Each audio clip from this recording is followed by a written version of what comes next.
Hello boys and girls, today we are going to learn how to draw a penguin on an iceberg. Here we go. Only thing that you need today is a piece of paper. I prefer that you use white. We're in art class and it's so much easier to draw on white paper. But if all you have is lined paper, that's fine. But try to get some white paper if you can. This is drawing paper from my sketchbook, but you can definitely use white copy paper. Right here, you can even save paper and fold it in half and just use half. Mine is a little bit bigger than half of a piece of computer paper. You need a pencil. If you have to sharpen your pencil, keep it nice and sharp. An eraser, colored pencils, crayons, or markers, whatever you have to color with is great. I want to just give you a little quick tip. My art teacher always taught me, when you draw for yourself, you want to draw lightly with pencil just so that you barely see it. If you press light, it's very easy for you to erase. Okay? If you press really, really hard and dark and you press really, really hard, you put an indentation in your paper, so even if you can erase it, you're still going to see those marks there. But a lot of times when you're trying to erase, you rip the paper, you bend the paper, you can't really get all that off because you press so hard with the lead. So please, please, please, please practice drawing really, really lightly so that it's very easy for you to erase. Okay? So here we go. That's one of my tips that my art teachers gave to me, and really does help out. And it saves a lot of time because a lot of times you waste a lot of time trying to erase. So here we go. We are going to draw a really cute, simple penguin. And let's get started. The first thing that we're going to do is we're going to do something that we call a ghost drawing, where we just practice with our fingers. We're going to just draw a series of lines today. We're going to draw a straight line and a curve, a couple curved lines. So our penguin is going to be sitting on an iceberg about this big. And we want to start him up a little bit so we have room to make the iceberg and his feet. And we're just going to draw a straight line across the bottom. So maybe put your hand just so you kind of have an idea. Okay? The next thing we're going to do, I'm drawing with marker just so that you can see, but sometimes when you draw with pencil on camera, it's kind of hard for you guys to see it. So I'm doing mine with a marker. We're going to go up with our ghost drawing. Again, that's our finger with no pencil, no crayon, no nothing. Just practicing. And we're doing an upside down U. Okay, simple. The next thing that we're going to do is we're going to do that same curved line again. Don't go all the way up to the top though. Okay, give you a second to do that. The next thing that we're going to do is we are going to draw a scarf. And I'm going to go over those lines. And it's kind of a slightly curved line. Okay, I'm going to make those lines that are part of our penguin just part of the scarf, so nobody will ever know. They're going to think that I purposely did that.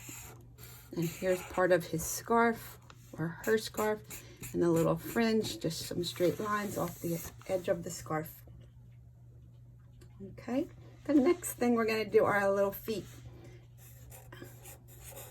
And I'm making 3 little curved lines with cute little feet.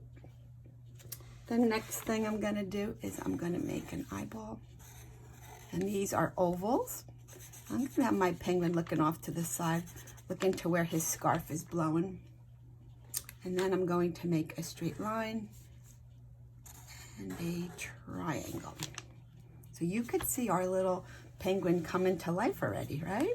We're going to make little wing, and his little wing is going to start underneath his scarf, and it's a curved line.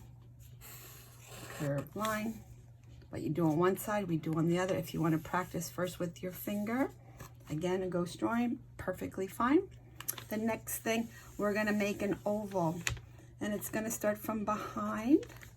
It's going to come around just below his feet. Whoops.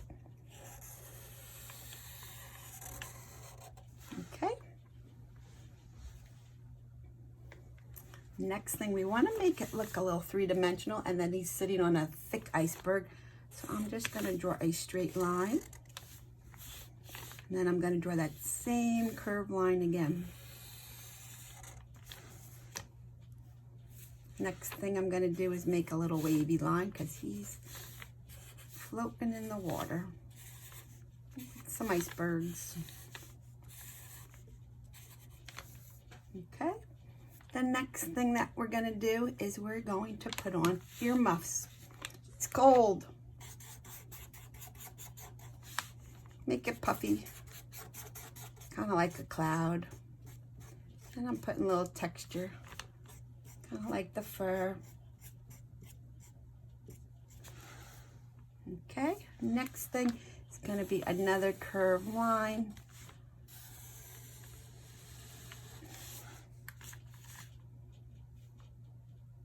Next thing that we're going to do is we're going to sign our name at the bottom. Again, I love to sign mine at the bottom, right? Because that's what my art teacher taught me. And now we're going to make some snowflakes. So to make snowflakes for kids, it's really very simple. Straight line that intersect. And then we're going to go and do another little straight line that's going crossways. So it's straight up and down, straight across, and then you go right on the angle. Okay? Snowflakes could also be made just little circles, and I like to toss both of them together to fill up my page. So here we go. Straight line and across, and then another cross. We're tossing them around so they don't all have to be going the same way. So a toss design means that you kind of move your paper a little bit. Makes it a little bit more interesting, more natural looking. You want to fill up the page. Okay, maybe put a little one over here, a nice little one over here. And now I'm going to fill in with my little circle snowflakes. And just that variety of the two mixed together helps fill up your page.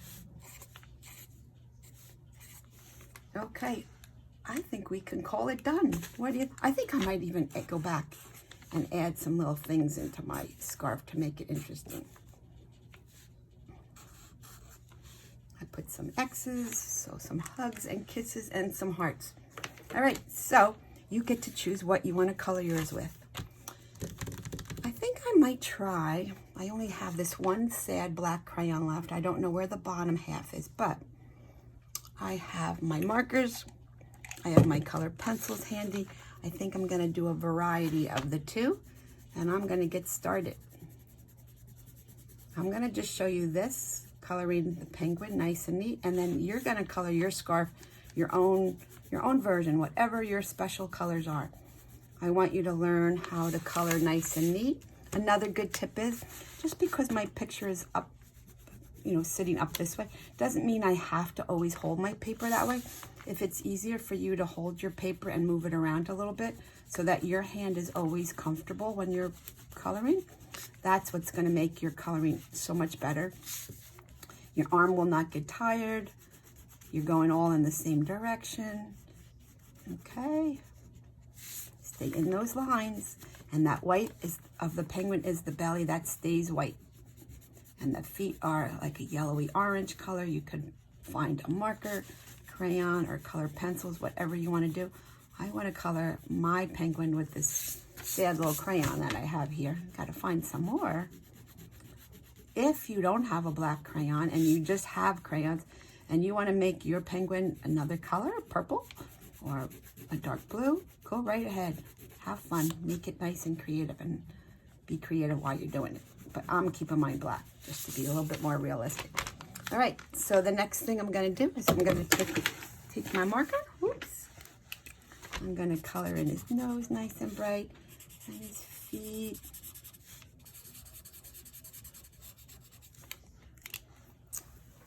I'm going to use hot pink for my hearts. I think I'm going to make my band even hot pink. And again, I'm moving that paper so that my hand that's coloring is comfortable, so I don't have to do all these crazy poses with my hand. You want your hand comfortable, and then it doesn't get tired. Okay? All right, I'm gonna continue coloring and I'm gonna show you the finished version as soon as I'm done. Okay, I am coloring away. I am trying to color nice and neat.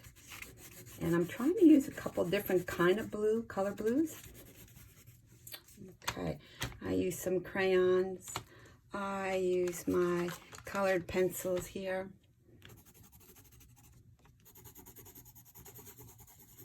I'm trying to stay in the lines. I use some of my bright colored markers.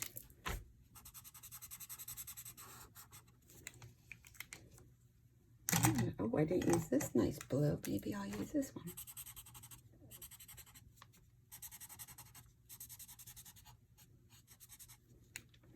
Maybe I'll make his eye blue too, because so much white against the stomach there.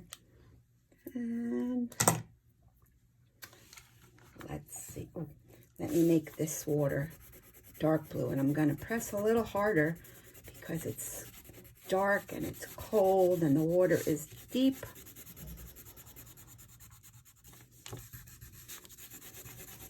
I'm holding the paper so that I don't tear it as I'm coloring. And again, you can see that I'm turning it so that my hand is comfortable. Oops. Take your time. I like to kind of go in one certain direction when you're coloring certain things. So this seemed to be the right way with the water flowing that way. My little iceberg, I did that with a different color, but I'm going to go over, make a little shadow under his feet.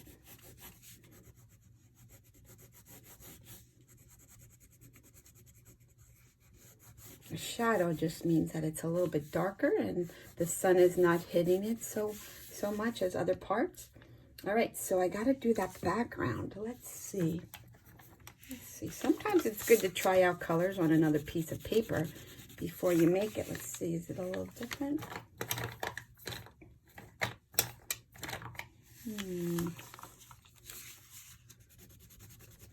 Nope. Let's see, what do I have here?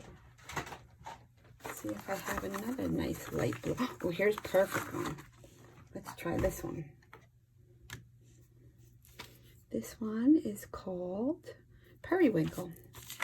All right, so I'm going to paint or color my sky.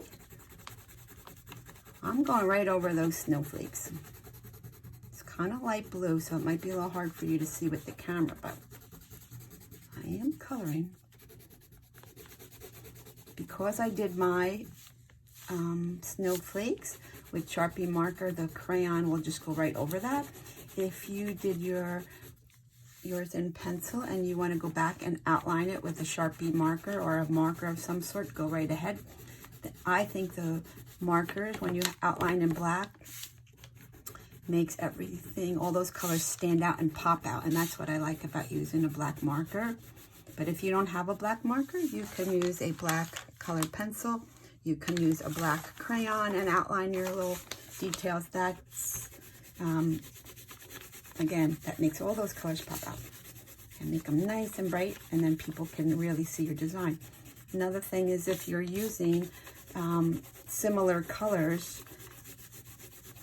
some of your colors or some of your ideas might not stand out so much. So outlining for me is something that I love to do, and I think you will like it too.